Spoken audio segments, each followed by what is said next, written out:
It turns out that an hour ago, Jae-Kyu told Mr. Hong that he couldn't participate in the competition because his knees hurt because of cutting down a tree. As a replacement, Bo-Hee, Dongpyo's grandmother, would replace Jae-Kyu in the competition.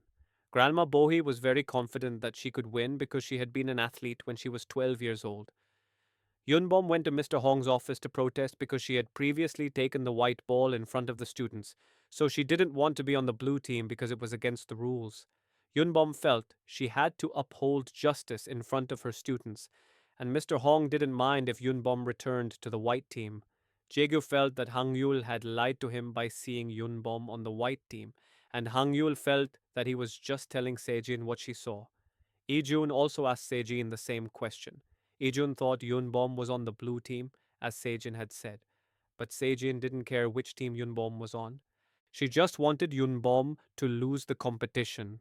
Sejin didn't like Yoon-Bom because her parents had discussed her that Yoon-Bom moved to the village because of problems with her male student's guardian, a disgusting relationship between a guardian and a teacher. Hearing this, Ijun asked Sejin not to tell anyone, and Sejin would obey her brother if he could make Hangyul lose in the competition. Finally, the sports festival was about to begin, and the first race was the relay race. The white team consisted of Oh Dong-pyo, Grandma Bo-hai, Yang Bok-hee, the white team leader, Sun Hangyul, and Yoon Bom, a rising ethics teacher. Meanwhile, the blue team consisted of Hong Jung-pyo, the science teacher, Kim Min-guk, his mother, Seo Hyesuk, the Korean language teacher, and Sejin. As the race was about to begin, Hang Yul asked his uncle to keep his promise not to interfere. Yunbom learned that Jaegyu was not participating because his leg hurt. The relay race began with Yunbom, and Mr. Hong carried the baton first. Because she wasn't concentrating, Yunbom was late in running and tried to catch up with Mr. Hong. But when she was almost there, Mr. Hong cheated by covering Yunbom so she couldn't overtake. Then, the second runner was Hyesuk and Grandma Bohi, but they were confused when they saw Grandma Bohi, who seemed to have no energy left to run. But even though they were behind, Hang Yul, the third runner, ran very fast, even overtaking his opponent. But when he was about to pass the baton to the last runner, Hang Yul threw it up. At the same time, a dog saw the baton and then bit it. When Sejin ran ahead, Dongpyo still had difficulty getting the baton because the dog bit it tightly. Finally, Sejin crossed the finish line first, and the blue team won the relay race. The white team ran into trouble because Grandma Bohi felt pain in her knee and couldn't run anymore. And at that moment, Yunbom saw Jaegyu and Yunbom chased after him. Yunbom kicked his leg, but instead, she was the one who got sick. Yunbom had already guessed that Jaegyu was just pretending to have a sore knee, but Yunbom asked Jaegyu to be professional because she didn't want the strained relationship to affect the white team.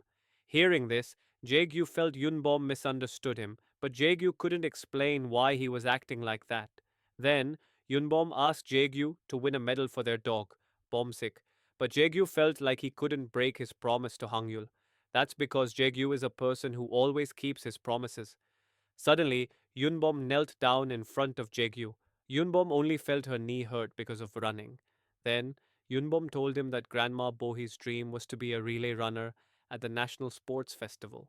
When she was 12-year-old, Grandma Bohi wanted to wear a medal around her neck one day.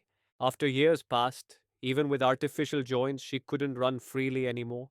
So Yunbom asked Jaegyu not to destroy Grandma Boki's dream, which she had held on to for 70 years. But Jaegyu still couldn't break his promise to Hangyul, and for the last time, Yunbom would say one thing to Jaegyu. Ijun brought Yunbom coffee, but he noticed Yunbom hadn't touched the soup he'd given to her, and Yunbom had actually finished Jaegyu's lunch. Ijun knew it was Jaegyu's gift, because there was a message from Jaegyu for Yunbom. Even though Yunbom had previously asked for the soup recipe, she chose to eat Jaegyu's lunch instead, and it makes Ijun annoyed.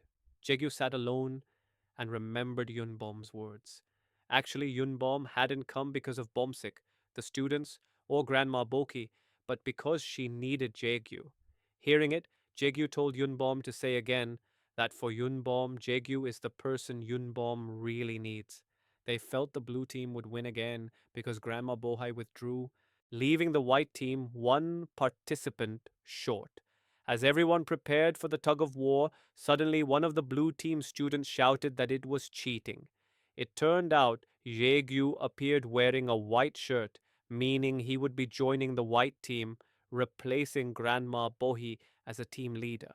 The white team students were very enthusiastic about Jaegu's arrival, and Jaegu gave the white team's cheer strong.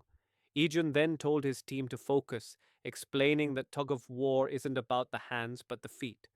So he asked his team to brace their abdominal muscles until the end and strengthen their glutes and thighs. Ijun gave the blue team's cheer, tug. And finally, the match was about to begin, waiting for the referee's signal.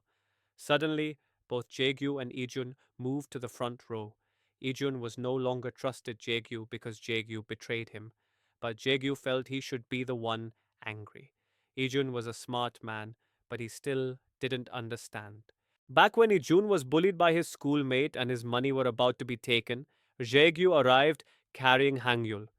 They were scared because Jaegyu suddenly appeared, and Jaegyu told them to return Ijun's bag and money. It turned out that the two of them used to be friends, and Ijun always helped Jaegyu as his mentor in studying. They worked together, Jaegyu protecting Ijun and Ijun teaching Jaegyu, but Jaegyu felt he had no money, so he wouldn't go to college. If he had money, it would only be for Hangyul's formula milk, and Ijun felt he had never come in second place or felt regret, and his first regret was helping Jaegyu that time. But Jaegyu didn't respond to Ijun's words, he just held back, because a short performance would be disrespectful to the audience, so he would finish the match. Then Jaegyu pulled the rope with all his might, and with just one pull, the blue team fell. The white team cheered for winning the tug of war, while the blue team was disappointed at their loss. A woman who had met Jaegyu earlier was seen coming to Jaegyu's house. Then Philip greeted her and told her that Jaegyu was participating in a competition at Hangyul's school. Philip was going to call Jaegyu because he had a guest. But the woman felt she could contact Jaegyu herself because she already knew his number. Jaegyu didn't pick up his phone because he was concentrating on the final match. This match would determine who would win the sports festival. Jaegu asked the white team to pour out their feelings while throwing the ball, and Ijun also encouraged the blue team. The match began, and they all threw the piñatas above according to their respective team colors. Jaegu showed Yoon Bom the correct way to throw them. He told Yoon Bom to imagine the face of someone she hated so she could vent her frustration by throwing the ball. Upon seeing Mr. Hong, Yoon Bom threw the ball, saying, "Get out of her sight." But the blue team's piñata nearly broke. Seeing this, Jaegyu and Ijun took the balls and threw them with all their might. Finally, one of the piñatas opened, and the white team cheered as they won the sports festival. And at that time, the woman who visited Jaegyu's house was already at the school field. She saw Jaegyu and Hangyul, who won the match. Seeing his uncle holding the medal, Hangyul felt like his uncle was a traitor. Even though Hangyul had never broken a promise to his uncle since birth, he always obeyed his uncle. However, the only Hangyul's family member actually had the heart to break his promise, so Hangyul asked his uncle to explain why. But Jaegyu couldn't explain why he ran onto the field like a madman and broke a promise with his only nephew. But Jaegyu was also curious about why Hangyul wanted to lose so badly. He knew Hangyul had thrown the stick on a purpose, and like his uncle, Hangyul couldn't explain why he was acting like that either. They both just wanted to see the woman they loved smile. Yunbom herself couldn't fool herself into thinking she was overjoyed at winning the medal. She felt Jaegyu was a great man. The more Yunbom looked at him, the more charming he became. The smooth surface, the sturdy frame, even the dewdrops. Then Yunbom realized and felt that she had said that she needed Jaegyu. Yunbom and Jaegyu visited Bomsik and showed off the medals they had received. It turned out Bomsik was healthy and able to leave the vet, and the doctor registered it for adoption.